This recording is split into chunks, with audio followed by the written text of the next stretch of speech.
नमस्कार दोस्तों, स्वागत है आप सभी का द ज्योग्राफिया हिंदी में।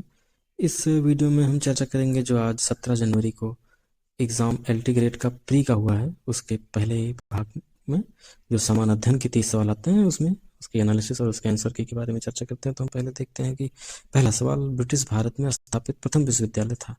तो इसमें ऑप्शन बी सही है, कलकत्ता विश्वविद्यालय। वुड्स डिस्पैच 1854 के बाद जब 3 विश्वविद्यालय स्थापित हुए, कलकत्ता विश्वविद्यालय, मुंबई विश्वविद्यालय और मद्रास विश्वविद्यालय, तो सबसे पहले जो संचालन विश्वविद्यालय है वो कलकत्ता विश्वविद्यालय था। ठीक, तो ऑप्शन बी इसका करेक्ट आंसर सही है। फिर हम दूसरे सवाल पे आते हैं। इसमें संसद में राष्ट्रीय ग्रामीण रोजगार गारंटी अधिनियम यानी कि नरेगा कब पारित किया गया? तो ये संसद में 2005 में पारित हुआ था। ये लागू 2006 2 फरवरी 2006 से लागू हुआ था। ठीक, तो इसका ऑप्शन बी सही है। ठीक, फिर हम इसका ऑप्शन बी सही होगा। और फिर हम तीसरे क्वेश्चन पे आते हैं। तीसरे में है कि निम्न में से कौन सा उद्योग चूना पत्थर, सिलिका और जिप्सम का कच्चे माल के रूप में प्रयोग करता है? तो तीसरे सवाल में ऑप्शन डी सही होगा, सीमेंट। सीमेंट जो है इन तीनों का उपयोग कच्चे माल के रूप में इसमें किया जाता है। ठीक, फिर हम चौथे सवाल पे आते हैं। इसमें कथन और कारण का सवाल है। तो इसमें पहला ये अभिकथन जो एद है वो दिया हुआ है, एनाबीना और एजोला के बीच सहजीवी संबंध नम भूमि धान की खेती में जैव उर्वरक के रूप में कार्य करता है। और उसका कारण दिया हुआ है, यह संबंध नाटकीय ढंग से मृदा के पीएच को बढ़ा देता है जिससे यह अधिक क्षारीय हो जाता है और इस प्रकार चावल की वृद्धि हेतु यह अधिक अनुकूल हो जाता है। ये कथन जो है उसका ये कारण बिल्कुल सही है। तो कथन और कारण दोनों सही है और उसकी सही सही व्याख्या भी कर रहा है। तो इसका ऑप्शन जो है वो बी सही होगा। ठीक, तो हम आगे बढ़ते हैं पांचवें सवाल पे। इसमें इस जलवायु स्मार्ट कृषि का मुख्य लक्ष्य क्या है? तो इसका ऑप्शन ए सही होगा। इसका मुख्य जो लक्ष्य होता है वो होता है उत्पादकता बढ़ाना और पर्यावरण प्रदूषण को यानी हरित गृह गैसों को घटाना इसका मुख्य लक्ष्य होता है। ठीक, तो हम छठे सवाल पे बढ़ते हैं। छठे सवाल में पूछा गया है, जंतु जगत का सबसे बड़ा संघ है। जंतु जगत का सबसे बड़ा संघ जो है वो आर्थ्रोपोडा है, यानी कि इसका आंसर ए सही होगा। ठीक, तो हम जानते हैं कि जंतु जगत में जो आर्थ्रोपोडा है उसमें लगभग 80% जीव आ जाते हैं। इतना बड़ा संघ है ये। इसमें जैसे कि खंडित शरीर वाले जीव रहते हैं, जैसे केकड़ा हो गया, मकड़ी हो गई, ठीक है, मक्खियाँ हो गए, ये सब आर्थ्रोपोडा में आते हैं। ठीक, फिर हम सातवें सवाल पे आते हैं। सातवें सवाल में पूछा है कि निम्न में कौन सा खनिज वाष्पीकरण के परिणाम स्वरूप विशेषकर मरुस्थलीय भागों में बनता है? तो ये इसका ऑप्शन सही सही सी होगा। ठीक, जिप्सम जो है वो रह जाता है, वो जब इसमें से वाष्पीकरण हो जाता है यहाँ से तो जिप्सम केवल जिप्सम बनता है। ठीक, तो आठवें सवाल पे हम आते हैं। तो ऑरेंज इकोनॉमी के बारे में पूछा गया। ऑरेंज इकोनॉमी मुख्य रूप से किस क्षेत्र को संदर्भित करती है? तो इसका सही ऑप्शन ए है, रचनात्मक एवं सांस्कृतिक उद्योग। ठीक, तो ऑरेंज इकोनॉमी में जो आते हैं वो जैसे कि मनोरंजन के क्षेत्र में जो लोग काम कर रहे हैं या कलाकार हैं, सिंगर हैं, इस तरह के लोग ऑरेंज इकोनॉमी में आते हैं। ठीक, और फिर नवे सवाल पे हम आते हैं। देश में कुल प्रयुक्त जल का उच्चतम अनुपात निम्नलिखित में से किस क्षेत्र में होता है?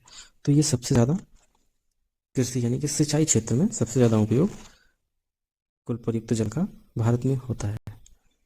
ठीक, और फिर दंत 6 10वें क्वेश्चन में इसका ऑप्शन यानी कि सी सही होगा, 9वें का और 10वें का। दंत 6 प्रारंभ हो जाता है जब मुख का पीएच मान कम होता है। इसका सही ऑप्शन होगा बी, जब मुख का पीएच मान 5.5 से कम हो जाता है, यानी कि जब अम्लता बढ़ जाती है तो दांतों में जो एनिमल होता है वो एनिमल क्षयित होने लगता है और दांत खराब करता है। ठीक, 11वें क्वेश्चन में आते हैं। तो इसमें पूछा गया कि 2011 की जनगणना के अनुसार भारत में साक्षरता दर क्या थी? तो ये बहुत पुराना सवाल है। 2011 की जनगणना में भारत की जो साक्षरता दर थी वो 74% थी। ठीक, तो इसका ऑप्शन सी सही होगा। फिर हम 12वें सवाल में आते हैं। तो स्पेस लैब में भारहीनता की स्थिति कब होती है? स्पेस लैब में भारहीनता की स्थिति एक्चुअल में ये गुरुत्वाकर्षण शून्य होने पर नहीं होती है। जिसने का भी पेपर है उसने ए लगाया हुआ है, लेकिन इसका ऑप्शन सही सी होगा, क्योंकि निरंतर मुक्त पतन की अवस्था बनी रहती है, जिससे जो स्पेस लैब में होता है उसको का ऑप्शन सी सही होगा। ठीक, फिर हम 13वें सवाल पे आते हैं। 13वें सवाल में करंट का क्वेश्चन है। पूछा कि हाल ही में किस राज्य सरकार ने ग्राम पंचायत स्तर पर अपशिष्ट प्रबंधन को बढ़ाने के लिए ग्रामीण स्वच्छता नीति आरएसपी प्रारंभ की? तो ये उत्तर प्रदेश, ऑप्शन डी इसका सही होगा। ठीक है, तो उत्तर प्रदेश ने ये स्कीम ग्रामीण स्वच्छता की नीति प्रारंभ की है। फिर हम आगे बढ़ते हैं। 14वां सवाल, 14वें सवाल में पूछा है कि कौन सा युग्म सही सुमेलित नहीं है। तो नेफिड इसमें सही सुमेलित नहीं है, बाकी सही सुमेलित सब हैं। नेफिड राष्ट्रीय जैविक उत्पादन कार्यक्रम लागू करने वाली नोडल एजेंसी नहीं है ये, तो इसका ऑप्शन ए सही है। ठीक, और हम 15वें पे आते हैं। 15वें सवाल में पूछा है कि ट्रिटिकेल निम्न के मध्य का संकरण यानी क्रॉस है। ठीक, तो ये ऑप्शन सी सही होगा, गेहूं और राई। गेहूं का जो नाम है, वैज्ञानिक नाम है वो ट्रिटिकम, और राई का जो वैज्ञानिक नाम है वो स्केल स्केल या सेकेल बोलते हैं उसको। ठीक है, तो दोनों को मिला के ट्रिटिकेल, ठीक है, ट्रिटिकम और सेकेल उन मिला के ट्रिटिकेल इनके क्रॉस करने को बनाया गया है, क्रॉस इसका बनाया गया है। ठीक है, तो इसका ऑप्शन सी सही है। 16वें सवाल पे आते हैं। 16वें सवाल में पूछा है भारतीय संविधान के निम्नलिखित में कौन से अनुच्छेद में धार्मिक स्वतंत्रता की गारंटी दी गई है। तो ये ऑप्शन डी इसका सही है। अनुच्छेद 25 से 28 में धार्मिक स्वतंत्रता की गारंटी यानी धार्मिक स्वतंत्रता दी हुई है। ठीक, 16 से फिर हम 17वें सवाल पे आते हैं। इसमें पूछा है कि संयुक्त राष्ट्र आर्थिक और सामाजिक परिषद के संदर्भ में निम्नलिखित कथनों पर विचार कीजिए। दो कथन दिए हुए हैं। भारत को, पहला है भारत को वर्ष 2026 से 28 कार्यकाल हेतु संयुक्त राष्ट्र आर्थिक एवं सामाजिक परिषद का सदस्य चुना गया। दूसरा है भारत को एशिया प्रशांत समूह हेतु चुना गया है। ठीक है, तो ये दोनों क्वेश्चन दोनों कथन बिल्कुल सही है। ठीक है, तो ये ऑप्शन ए सही होगा इसका। ठीक, 2026 से 28 के लिए चुना गया है भारत को, और एशिया प्रशांत समूह से चुना गया है इसका, तो दोनों सही होगा, ऑप्शन ए इसका सही होगा। 18वें में आते हैं। तो इसमें पूछा हुआ है निम्नलिखित में से कौन सा भारतीय संविधान का अभिरक्षक है। तो 18वें का ऑप्शन डी सही होगा, सर्वोच्च न्यायालय, क्योंकि संविधान की व्याख्या भी करता है और संविधान का संरक्षक भी है, इसे कहा जाता है। ठीक, तो अगले सवाल पे हम आते हैं, 19वें सवाल पे। इसमें पूछा हुआ है जुगाली करने वाले मवेशियों द्वारा एंटेरिक फर्मेंटेशन के दौरान कौन सी गैस उत्पादित होती है, निकलती कौन सी गैस। ठीक, तो इसके द्वारा मीथेन गैस निकलती है। जब पशु जुगाली करते हैं तो इसमें से मीथेन गैस निकलती है, ऑप्शन डी इसका सही है ये। फिर हम 20वें सवाल पे आते हैं। तो ऑपरेशन फ्लड को बीजमोटैस के नाम से भी जाना जाता है। तो ऑपरेशन फ्लड दूध उत्पादन के लिए श्वेत क्रांति के नाम से जाना जाता है। वर्गीज कुरियन इसके जनक माने जाते हैं, तो इसका ऑप्शन सी सही होगा। ठीक है, फिर हम 21वें सवाल पे आते हैं। 21वें सवाल में पूछा हुआ है उस कूट का चुनाव कीजिए जो दिए गए वाक्य में रिक्त स्थानों की सही पूर्ति करता है। तो इसमें वाक्य है जिस प्रकार उत्तराखंड में चिपको आंदोलन के नेता सुंदरलाल बहुगुणा थे, ठीक उसी प्रकार कर्नाटक के आंदोलन के नेता थे। तो कर्नाटक में जिस प्रकार उत्तराखंड में चिपको आंदोलन था, ठीक उसी प्रकार कर्नाटक में जो आंदोलन था उसका नाम एपिको आंदोलन था और उसके नेता पांडुरंग हेगड़े थे। तो इसका ऑप्शन क्या होगा सही, इसका ऑप्शन ए सही होगा। ठीक, चिपको आंदोलन और एपिको आंदोलन ये वनों के कटाव के लिए उनके विरोध में आया था। ठीक है, आंदोलन हुआ था, तो इसका ऑप्शन ए सही होगा। फिर 22वें सवाल में पूछा है भारतीय अर्थव्यवस्था की विशेषता है। तो भारतीय अर्थव्यवस्था की विशेषता कृषियत या कृषि आधारित अर्थव्यवस्था है, क्योंकि भारत की एक बड़ी आबादी आज भी लगभग 60% कृषि पर निर्भर करती है। तो भारतीय अर्थव्यवस्था की जो मूल विशेषता है वो कृषि आधारित व्यवस्था होना है। ठीक, तो इसका ऑप्शन बी सही होगा। ठीक, फिर 23वें सवाल में पूछा है भारत छोड़ो आंदोलन के दौरान पहला समानांतर सरकार कहाँ बनाया गया था। तो ये 23वां सवाल का ऑप्शन डी सही होगा। ठीक है, ये बलिया में पहली समानांतर सरकार बनाई गई थी। ठीक है, फिर 24वें सवाल पे आते हैं। 24वें सवाल में पूछा हुआ है कि जीवाश्म ईंधन के बाद भारत की ऊर्जा आवश्यकताओं में योगदान देने वाला दूसरा सबसे महत्वपूर्ण स्रोत है। तो जीवाश्म ईंधन पहला है, उसके बाद कौन सा दूसरा सबसे महत्वपूर्ण स्रोत है। तो इस समय सौर ऊर्जा सबसे महत्वपूर्ण स्रोत, दूसरा सबसे महत्वपूर्ण स्रोत है।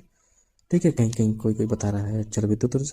ठीक, लेकिन सबसे महत्वपूर्ण दूसरा स्रोत जो है वो सौर ऊर्जा है। लगभग इस समय 92 गीगावाट ऊर्जा का उत्पादन सौर ऊर्जा हो रहा है, जबकि जल विद्युत ऊर्जा लगभग 53 या 54 गीगावाट उत्पादन जल विद्युत ऊर्जा से हो रही है, और 46 से 47 गीगावाट का उत्पादन कौन ऊर्जा से हो रहा है, ये आप पीआईबी की वेबसाइट पे चेक कर सकते हैं। ठीक है, फिर हम 25वें सवाल पे आते हैं। 25वें सवाल में दिया हुआ आज़ाद हिंद फौज का समर्थन किया था, तो इसमें ऑप्शन डी सही है, भारतीय स्वतंत्रता लीग ने आज़ाद हिंद फौज का समर्थन किया था। आज़ाद हिंद फौज का गठन जो है नेताजी सुभाष चंद्र बोस ने किया था। ठीक, फिर हम आते हैं 26वें सवाल पे।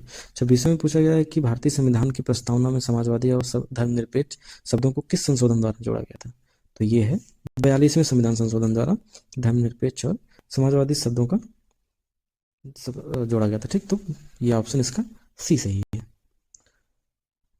42वां संविधान संशोधन 1976 में हुआ था, इसको मिनी संविधान भी कहते हैं। ठीक, तो इसका ऑप्शन सी हो गया। फिर 27वें सवाल पे आते हैं।